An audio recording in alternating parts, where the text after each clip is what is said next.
Paz e graça, irmãos. Chegamos no 43º livro da Bíblia, o quarto livro do Novo Testamento, quarto e último evangelho, evangelho segundo escreveu João. O apóstolo João, sim, João, o autor do quarto evangelho. Ele não é considerado um evangelho sinóptico, porque ele não apresenta o mesmo ponto de vista dos outros três.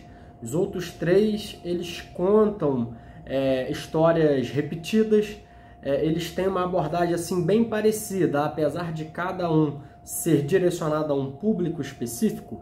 O Evangelho de João, ele é mais específico. O Evangelho de João, ele é o mais espiritual de todos, cujo objetivo principal do Evangelho de João é apresentar Jesus como Deus ou como Filho de Deus. João, ele não vai usar uma genealogia humana de Jesus como Mateus e como também Lucas. João, ele vai iniciar o seu evangelho falando que Jesus era o Verbo e o Verbo estava com Deus. Ele estava no princípio com Deus. Todas as coisas foram feitas por ele e por intermédio dele. Ou seja, aqui ele apresenta a eternidade e a divindade e a majestade de Jesus, ao apontar para a eternidade de Jesus. João, ele era um dos discípulos amados, era um dos três que andava intimamente com Jesus, e é o mais espiritual e universal de todos. É no Evangelho de João que a gente encontra o texto áureo da Bíblia, João 3,16, porque Deus amou o mundo de tal maneira que deu o seu Filho unigênito, para que todo aquele que nele crê não pereça, mas tenha a vida eterna.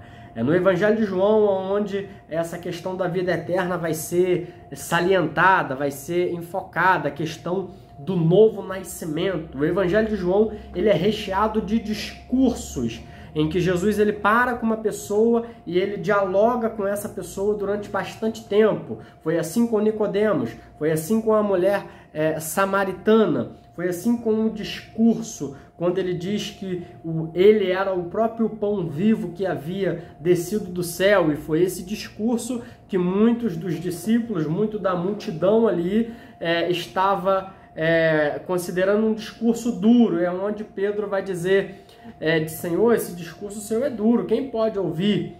Jesus fala, vocês querem ir embora também? Então aquela frase célebre do apóstolo Pedro, para onde iremos nós? Pois só tu tem palavras de vida eterna.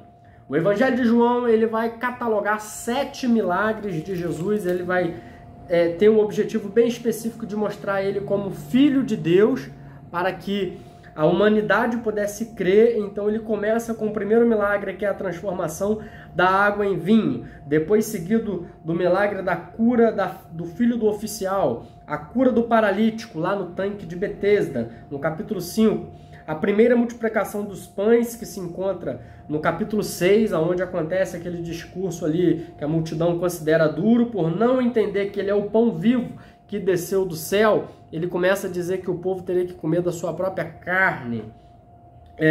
A caminhada sobre as águas, a restauração de vista aos cegos e a ressurreição de Lázaro.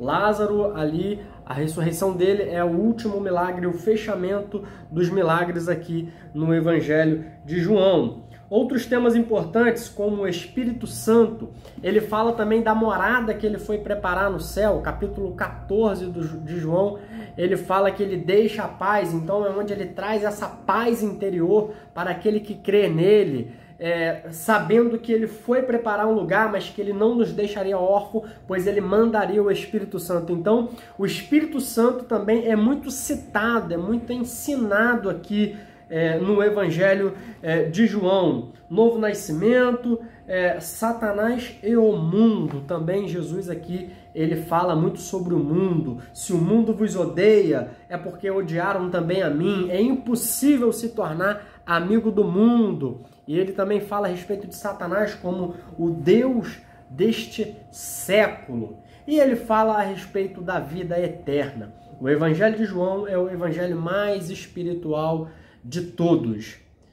Que o Verbo vivo, que o pão vivo que desceu do céu seja o seu alimento e que através dele nós possamos cultivar a nossa vida eterna, crendo que ele é o Filho de Deus, a segunda pessoa da Trindade, que veio e entregou a sua vida pelos pecados da humanidade, mas agora só se apropria da salvação aquele que toma posse, aquele que crê e que entrega a sua vida ao Cordeiro de Deus, aquele que tira o pecado do mundo. Que Deus possa te abençoar e que a palavra dele possa ser um pão vivo que alimenta a minha e a sua alma. Que Deus te abençoe e até a próxima.